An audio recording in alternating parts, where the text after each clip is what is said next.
mulai. Sip. Oke, jadi teman-teman kita tadi sudah dengerin ya bagaimana perspektif teman-teman muslim mengenai monoteisme Abrahamik. Tapi yang perlu saya garis bawahi adalah kekristenan itu juga merupakan iman yang berasaskan dan berdiri atas nama monoteisme.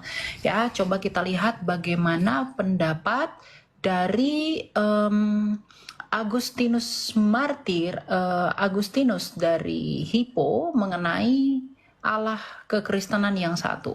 Ya, coba kita lihat ya. Saya coba buka. Oke. Saya buka aja pandangan monoteisme Abrahamik dari keyahudian itu sendiri. Ya. Nah, jadi kalau kita bisa mengerti di sini, kita bisa lihat data ini, specific person the Trinity can be distinguished easily in some verses of Genesis.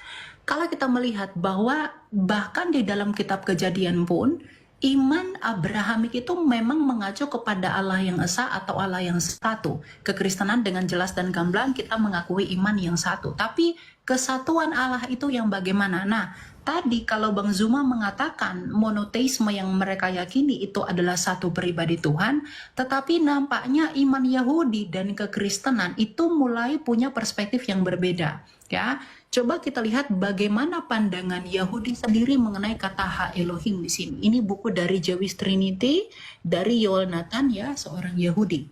Nah, Ha Elohim is a Hebrew from meaning all the gods. When referring to Yahweh, Ha Elohim denotes the person of the Trinity. Ya. Kemudian DOT mentions that these people saw or told to Ha Elohim the Trinity.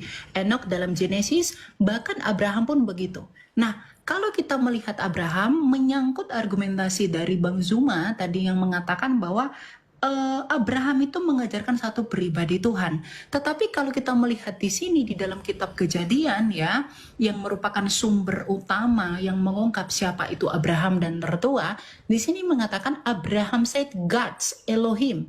They caused me to wonder, itu adalah bentuk plural from my father's house dalam Kejadian 20 ayat 13 ya. Jadi di dalam Kejadian itu sendiri memang Abraham itu mengaku Allah itu esa, tetapi keesaan Allah itu adalah sebuah misteri yang tidak dapat dijelaskan ya, dan itu tentu saja berkaitan dengan misteri Allah di dalam kata-kata iman Ibrani itu sendiri, dan itu nanti akan kita lanjut ke Trinitas gitu ya.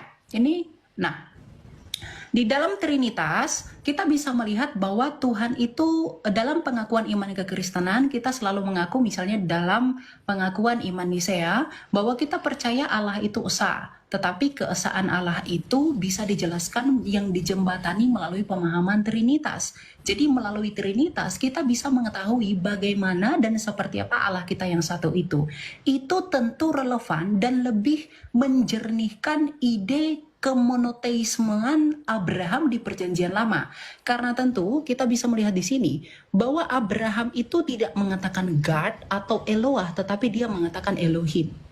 Ya, di sini dikatakan a plausible interpretasi is that two persons of the Trinity appear consecutively to tell Abraham to leave Haran.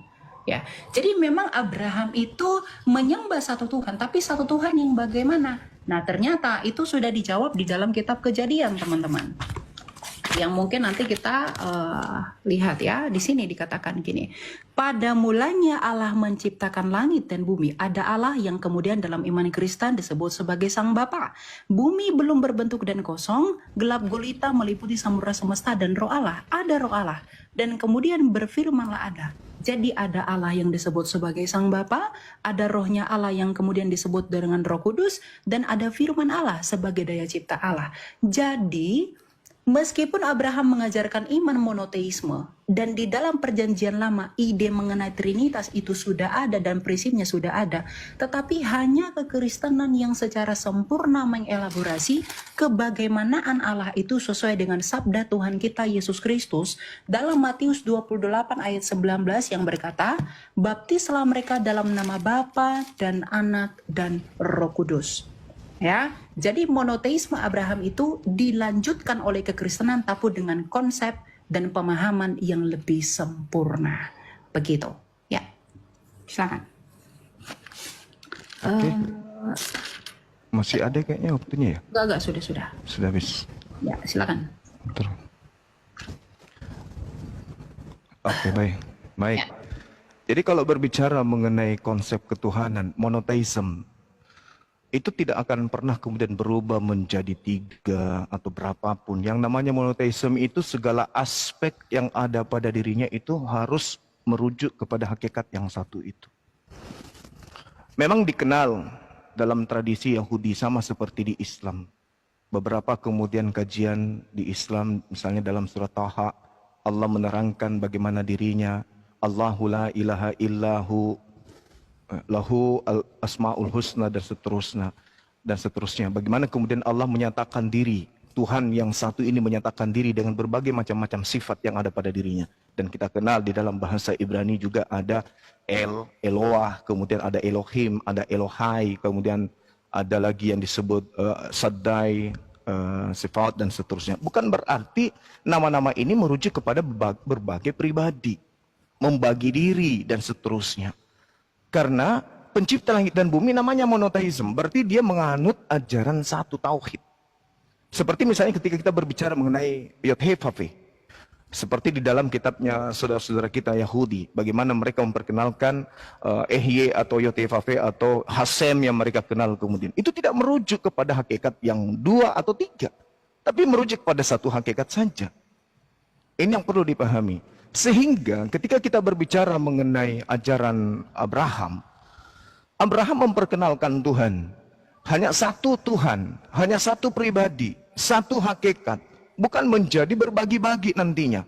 Dan itu dianut sampai hari ini oleh orang-orang Yahudi. Ketika mereka mengatakan, Vayomer Elohim El Moseh, Ehye Esir Ehye, itu tidak merujuk kepada nanti berbagi-bagi pribadi. Ada yang seperti menjadi anak, ada yang menjadi Roh Kudus. Itu tak ada itu dalam ajaran monoteisme.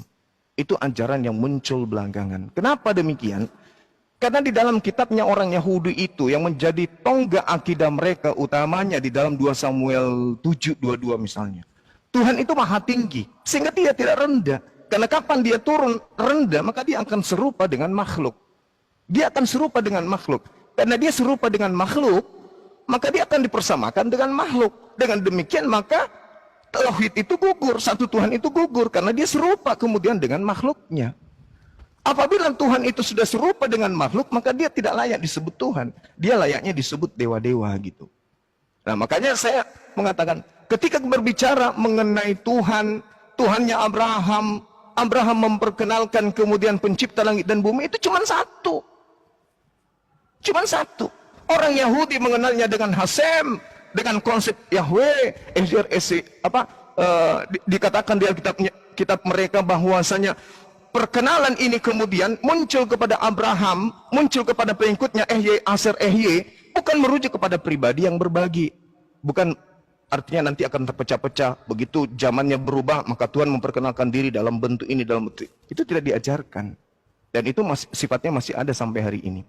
Nah kembali, ketika berbicara mengenai Al-Quran, Allah Subhanahu wa Ta'ala begitu banyak dalilnya di dalam Al-Quran yang menerangkan bagaimana kemudian Nabi Ibrahim dan keturunannya itu beriman kepada satu hakikat ini. Qul amanna billah wa ma unsila ilaina wa ma unsila ala Ibrahim wa Ismail wa Ishaqa wa Yaqub wal asbat wa ma uti Musa Isa wan nabiyyuna min rabbihim. Semua nabi merujuk kepada satu hakikat ini, yaitu pencipta langit dan bumi, Rabbus samawati wal ard. Jadi kalau ada kemudian agama yang lahir kemudian belakangan membagi Tuhan menjadi 3 pribadi, itu sudah keluar dari konsep ajaran Abraham. Karena Tuhannya Abraham jelas menerangkan dirinya sendiri, tak ada yang lain. Tiada Tuhan selain aku. Akulah yang terdahulu, akulah yang terkemudian. Tidak ada Tuhan yang menyertai aku, tidak ada sesuatu pun yang bersama dengan aku. Akulah sendiri, aku sendiri, tak ada yang lain. Nah, kalaupun kemudian ada terpecah, itu sifat. Maha pengampun, maha kuasa, maha suci, maha tinggi, itu sifat. Tapi merujuk kepada hakikat yang satu. Bukan berbilang. menjadi objek baru, menjadi individu baru, menjadi ciptaan baru.